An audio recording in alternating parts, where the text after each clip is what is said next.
Hey guys, it's Kesi, and today I'm gonna do my first video on the Book Conception channel. I'm obsessed with the name, but yeah.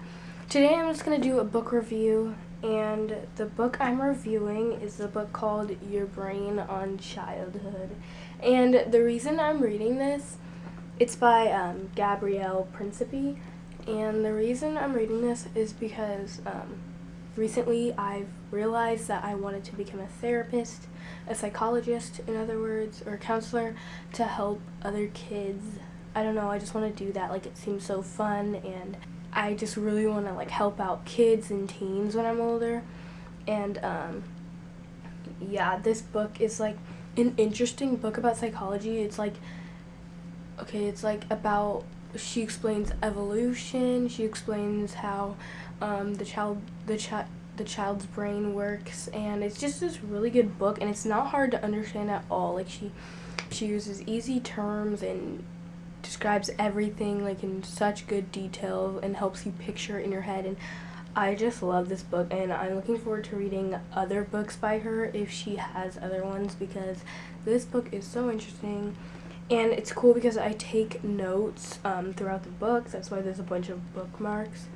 But yeah. So I'm going to read a paragraph from out of here. If you had sponge jeans, you'd be fused to the bottom of a tide pool instead of reading this book. If a sponge had human jeans, it'd be on the couch watching HGTV with a bag of Cheetos instead of hanging from a rope in the shower.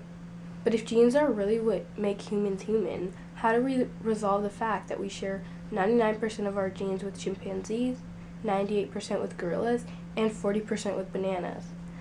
So that's just a paragraph, but that shows you a little bit of how interesting and funny she is at times. And yeah, I hope that you guys will read this book if you're interested.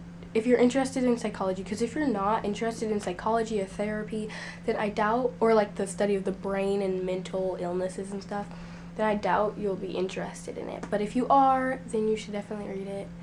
And yeah, this is from the library, so it's like I bought this book. Anyways, yeah. If I had to rate this book out of 10,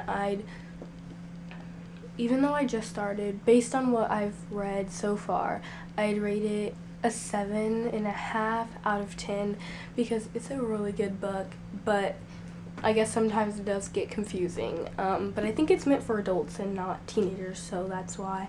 So I'll read the back for you. If you wanted to design a way of life that was exactly counter to the needs of developing brains, you would invent something like modern childhood.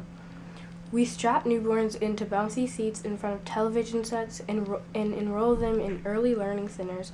During toddlerhood, we give them learning laptops, battery-powered toys, and educational DVDs. As they get older, we ferry them from dance lessons to violin lessons to soccer practices. We push them to do the sort of things we see more mature brains doing, believing that brain development is a race. The faster our children's brains finish, the better. But to capitalize on the way the human brain was built to grow, we have to redesign children's environments, their homes, schools, toys, and pastimes. In this book, developmental psychologist Gabrielle Principe uses scientific evidence to explain the disconnect between the brain's evolutionary history and our children's technology-centered present, and suggests ways for us to naturalize childhood again. So sorry if my reading is bad because I don't often read out loud, and so that's why it's really bad. But yeah. So this was a really quick video, but I hope you guys enjoyed this little book review while I talked about this book.